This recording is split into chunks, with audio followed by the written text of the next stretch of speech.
Bonjour à tous. Je suis ravie d'être parmi vous cet après-midi. C'est aussi l'occasion, ça illustre bien que tous ces sujets, c'est essentiellement une coopération publique-privée. C'est vrai que l'État, parfois, peut être en difficulté par rapport à ces sujets. Et je pense que pour élaborer des textes, il faut comprendre les problématiques et c'est un peu la particularité. Comment faire face à ces risques, c'est pouvoir appréhender les problématiques et les enjeux pour essayer non pas de faire un millefeuille de texte, parce que c'est quand même un peu ça. Je considère qu'il y a même un trop-plein juridique plutôt qu'un vide juridique, mais le législateur a tendance à dire régulièrement, dès qu'il y a des nouvelles, par exemple, nouveaux usages numériques, de dire il y a un vide juridique qu'il faut vite combler. Donc, on a de plus en plus des contacts aussi avec les parlementaires. Alors, je vais essayer d'avancer sur ma présentation. On a de plus en plus de contacts avec les parlementaires et c'est aussi très constructif et intéressant. C'est l'occasion de un peu les freiner dans leurs élans et montrer que parfois il faut peut-être réécrire, faire un état des lieux avant de s'aventurer dans de nouvelles législations, parce que certaines qui sont anciennes. Je vais prendre un exemple. Alors, je vais éviter de vous parler de RGPD, directive Nice, et je vais essayer de vous montrer qu'il y a quand même une logique à travers tous ces textes. Souvent, par exemple, je vais prendre un exemple très concret. Je commence par la fin de mon intervention quasiment. On parle beaucoup des objets connectés, des nouvelles fonctionnalités. Alors bien sûr, il y a le privacy by design qui est maintenant inscrit dans les textes, mais on s'est interrogé, enfin dans le cadre de travaux que j'ai menés dans le cadre de l'Institut national des hautes études de sécurité et de justice. D'ailleurs, le rapport va être en ligne d'un jour à l'autre. On s'est interrogé sur la nature juridique des objets connectés, parce qu'on commençait à entendre qu'il y avait un vide juridique, c'était affreux, il fallait encore un nouveau texte. Mais en fait, qu'est-ce qu'un objet connecté? C'est un système de traitement automatisé de données, donc peut répondre justement à la loi de 88. C'est assez intéressant quand on sait que, par exemple, des grandes entreprises ou même le premier hébergeur français comme OVH a vu ses caméras de vidéoprotection. D'ailleurs, avec Corinne, je pense à ces réflexions éthiques que nous menons sur la vidéoprotection, notamment sur la ville de Paris. Ces caméras de vidéoprotection sont des objets connectés qui peuvent faire l'objet d'attaques. Et donc, on a déjà des réponses avant d'en créer de nouvelles. Donc, je reviens à une présentation que je vous propose, qui est assez succincte, mais pour vous montrer que finalement, qu'est-ce qu'on souhaite actuellement, c'est trouver un équilibre entre justement soit une régulation, quand même de temps en temps un peu de bâton, c'est-à-dire une survivance du pénal, faut bien le dire, mais surtout en même temps, c'est des équilibres difficiles à trouver, en même temps favoriser le développement du numérique comme levier économique. Donc plutôt assurer une confiance, ça c'est fondamental. D'ailleurs, certaines lois, je pense à la loi pour la confiance dans l'économie numérique, c'était développer le e-commerce et finalement s'est retrouvé quand même avec un chapitre entier sur qu'est-ce qu'on fait en cas d'absence de confiance ou de risque. Il y a quand même un chapitre entier dédié à la lutte contre la cybercriminalité. Donc, je vais prendre quelques exemples de textes et puis essayer d'aborder d'autres législations récentes, parce que c'est vrai que le RGPD, c'est un peu la préoccupation de la plupart des entreprises. C'est même un peu une angoisse parce que le temps passe et ce qu'on entend très souvent, c'est est-ce qu'on va être au point pour ces fameuses échéances, et également la directive Nice qui finalement tout à l'heure on disait qu'il y avait des logiques différentes, mais la logique, le point commun, c'est quand même renforcer la sécurité Donc, il y a quand même des points communs avec cet équilibre toujours difficile à trouver quand on veut lutter contre les risques numériques. C'est à la fois favoriser le développement, protéger les données personnelles, protéger les internautes et quand même trouver des réponses adaptées. Et c'est là que parfois la machine législative, je dirais, a tendance à s'emballer de façon parfois inappropriée. Là, je tiens à dire que mes propos n'engagent que moi. Donc, je voulais, en introduction de mon propos, aussi dire que je suis donc magistrat à l'origine, détaché au ministère de l'Intérieur où un poste de conseiller juridique m'a été proposé. Et ça me permet de voir aussi comment notre ministère fonctionne et comment on s'inscrit dans finalement la déclinaison d'une stratégie nationale qui avait été présentée en octobre 2015 par le Premier ministre de l'époque et qui se décline dans chacun des ministères. Et finalement, on se rend compte qu'on a tous ces mêmes problèmes et cette volonté de plus en plus de travailler ensemble, entre ministères, ce qui n'est pas toujours simple. Il y a des logiques différentes qui s'affrontent et aussi de plus en plus avec le secteur privé. Et ça, c'est une avancée significative parce que pendant longtemps, on travaillait vraiment en silo.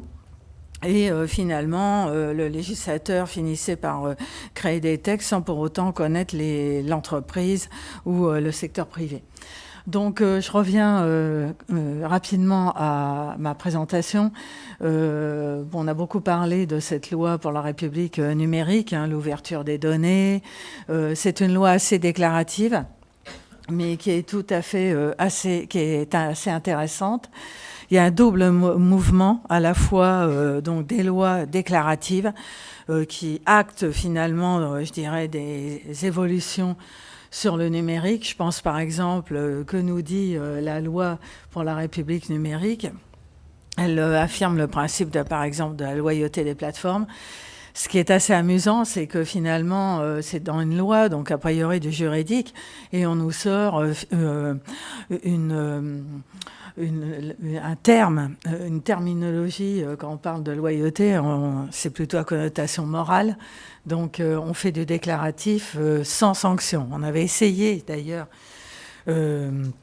en tant que ministère régalien, de dire, mais si la plateforme n'est pas loyale et déloyale, qu'est-ce qu'on fait? Une petite sanction à la clé n'aurait pas été mal. Finalement, à travers cette loi, ça n'a pas marché, mais je pense qu'on va, et ça c'est tout le sens des nouveaux textes, vers une responsabilisation des acteurs, faire participer aussi les entreprises à leur propre responsabilité, à leur propre sécurité. J'ai quasiment finalisé un petit article sur les sanctions en matière, justement, dans le cadre du RGPD. C'est assez intéressant avec deux points de vue. Le point de vue d'un de mes collègues qui a évolué qui est maintenant conseiller d'État, et puis le point de vue du modeste magistrat. Et on s'est rendu compte que finalement, ces sanctions, elles étaient à la fois administratives et pénales. Et qu'il y avait aussi progressivement, d'une façon plus large, c'est la réflexion à laquelle j'aboutis, c'est qu'il y a aussi une disparition des frontières entre les différents droits. Avant, on avait le pénal, le civil, le commercial, tout était bien réglé et maintenant tout est bouleversé. Par exemple, face à une infraction pénale, je vais prendre un exemple, par exemple une infraction d'apologie du terrorisme, on va répondre par une sanction administrative de blocage, de déréférencement ou de retrait. Donc je pense que dans les années à venir, on a un bouleversement total des droits.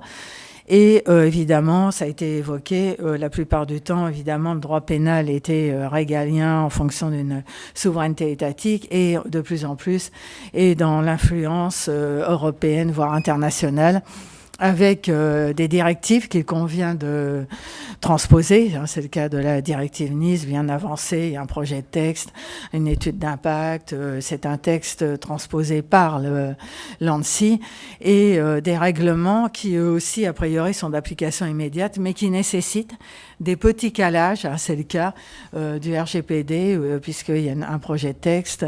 Donc, est-ce qu'on tiendra les délais, mais qui va à nouveau réformer cette loi ancienne, loi de 78, qui a été déjà modifiée en 2004 notamment. Donc je continue, vous voyez, j'ai essayé de faire quelques slides comme tout le monde, mais je ne vais pas vous les lire. Ce qu'on voit, c'est à la fois, c'est assez intéressant ce que tu viens de dire aussi, Garance, cette nécessité de transparence renforcée. Par exemple, les algorithmes, une décision ne peut pas être uniquement basée sur des algorithmes, mais en même temps, et c'est pour ça que ce texte a eu du mal, finalement, espérons qu'il va aboutir, même s'il peut être réduit dans son contenu par rapport à la directive, c'est la directive sur le secret des affaires.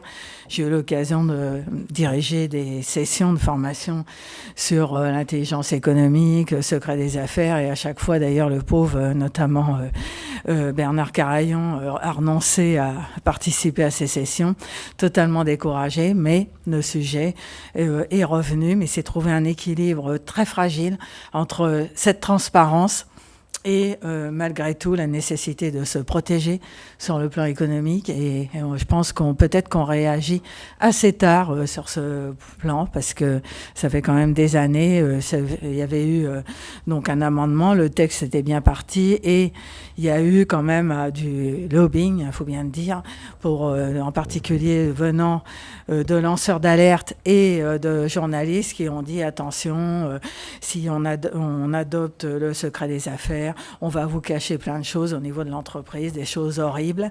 Et c'est une espèce d'enjeu de pouvoir, hein, tous ces textes, et c'est très très net. Et je pense que le secret des affaires, malgré à l'ère de la transparence, a toute sa place pour protéger l'économie. Et ce double mouvement est tout à fait intéressant. Donc là, je vais passer, sinon je vais carrément vous ennuyer. Je voulais aller sur d'autres terrains qui préoccupent les entreprises.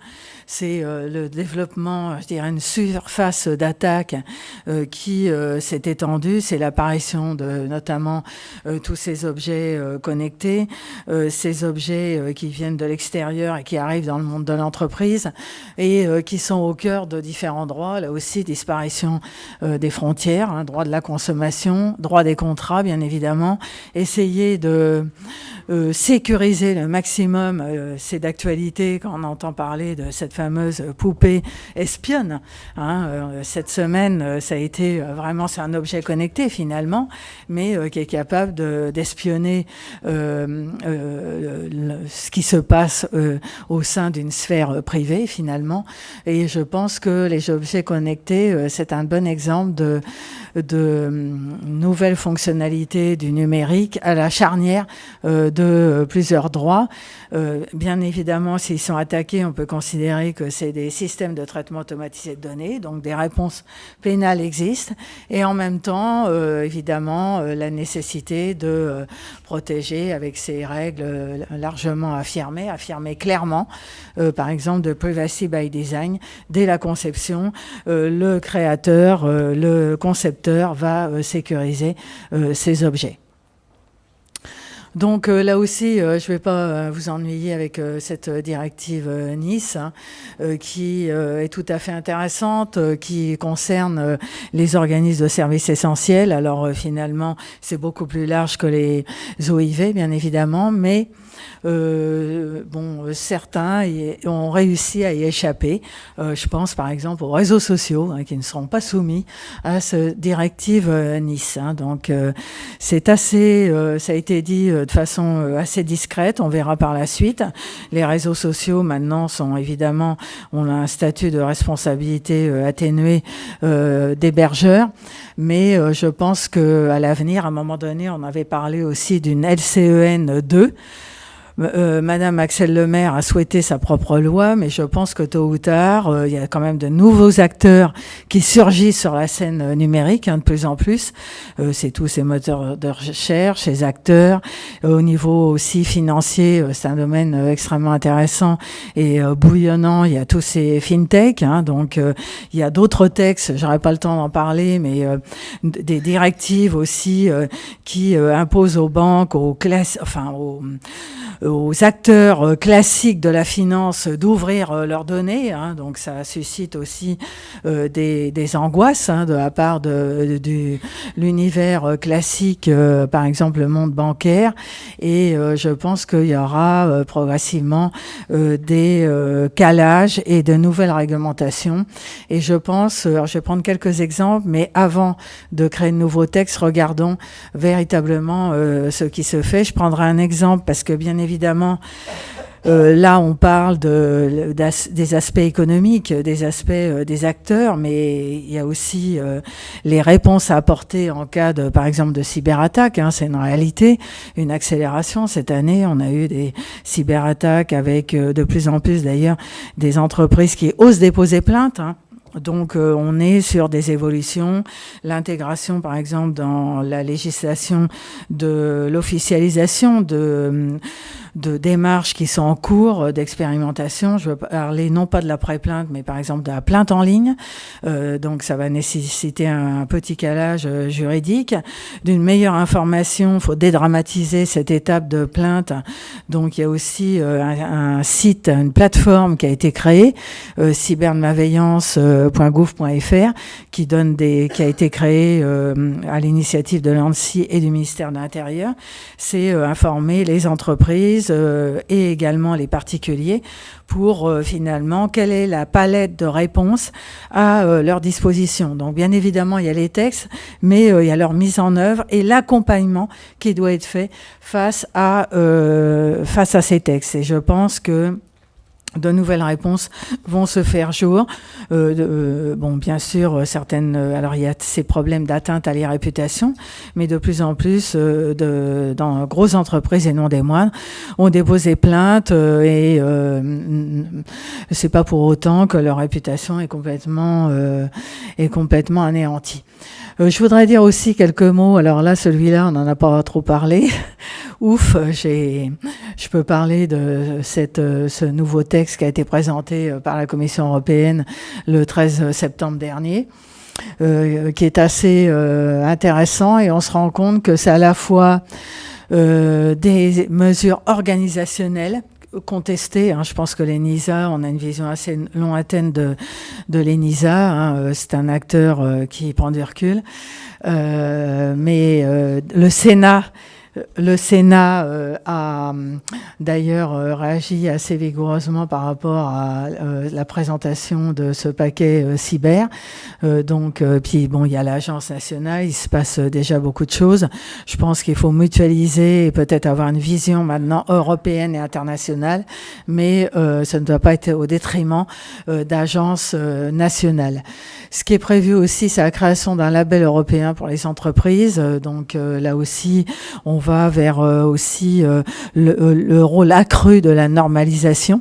Hein, c'est assurer la confiance, c'est favoriser aussi le e-commerce dans des conditions sécurisées. C'est tout à fait intéressant. Ce qui est prévu, c'est des investissements renforcés dans l'innovation technologique. Et ce qui est aussi envisagé, c'est une nouvelle directive dont je n'ai pas le texte dans son intégralité, mais c'est une adaptation, une nouvelle directive qui visera la lutte contre la fraude, en particulier aux moyens de paiement, mais pas uniquement. Ça touchera une réglementation, à mon sens, qui doit être clarifiée sur les unités de compte ou crypto-monnaies. Enfin, il y a plusieurs termes employés ces nouveaux outils qui peuvent, sans les diaboliser, bien évidemment, favoriser le blanchiment et également toute une économie souterraine, hein, puisqu'on sait très bien, sans diaboliser, mais que certaines de ces crypto-monnaies servent de monnaie d'échange, en particulier dans le dark web.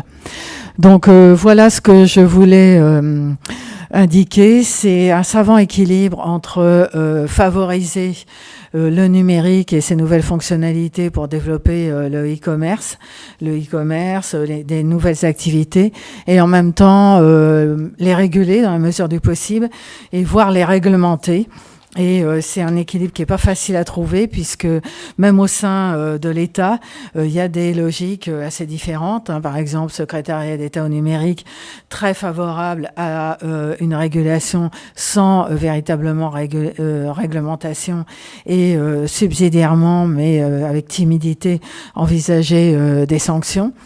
Et en même temps trouver je dirais un terrain d'entente pour quand même faire peur même si parfois ils se disent, d'ailleurs il y a une réactivité accrue des services régaliens, ça s'impose, puisque les cyberdélinquants, il faut le savoir, ces personnes qui peuvent fragiliser nos systèmes d'information, qui peuvent fragiliser les entreprises et causer des préjudices très importants, suivent l'actualité législative, hein, et ils sont très à l'écoute des évolutions étatiques. Ce qui me permet aussi de clôturer en vous disant aussi qu'on essaie de se structurer dans le cadre d'une stratégie globale, hein, ça c'est fondamental, dans le cadre aussi de travaux où par le passé, on n'était pas forcément, c'était sur le champ cyberdéfense, par exemple, les livres blancs. Maintenant, on change de nom, c'est Revue stratégique cyberdéfense, mais c'est un petit peu la même chose. Hein. C'est des réflexions préparatoires à éventuellement une nouvelle loi je dis pas de programmation cyber, mais en tout cas, on parle de cyberloi, mais c'est aussi travailler ensemble. Tous les acteurs sont mobilisés et on a, dans le cadre de ces travaux, un développement sur la cybercriminalité, qui est un peu la transposition de la délinquance aussi vers le numérique. Donc tous ces acteurs doivent travailler ensemble, mais de façon coordonnée, sans enjeu de pouvoir, c'est fondamental. Et il y a une petite nouveauté. Là, j'aurais pas le temps de parler des droits des robots. C'est pas du tout mature. Certains disent il faut un droit des robots. Pour d'autres, le Conseil européen dit non. Je pense que c'est des réflexions, elles sont pas abouties, mais un petit peu à la mode. Donc, je vous ai mis ça un peu pour le fun. Ce qui est important de savoir, c'est que au niveau français, maintenant, les négociations vont être coordonnées par, vous le savez, par un ambassadeur de numérique, hein, qui était représentant des discussions au niveau de Société de l'information. Maintenant, on a un ambassadeur du numérique. Donc, finalement, le numérique, est-ce que c'est pas un État face à, par exemple, aux GAFAM? Je pense qu'il y a véritablement une prise de conscience et ça me paraît de bon augure pour discuter d'égal à égal avec les géants de l'Internet, avec l'ensemble des acteurs dans une dimension véritablement internationale et non plus je dirais de façon peut-être un peu trop segmentée. Je pense que c'est pas que symboliquement, hein, même si le niveau de représentation au niveau des discussions européennes, internationales, c'est fondamental. Hein. Je pense que d'autres départements ministériels doivent aussi s'inscrire dans ce niveau-là.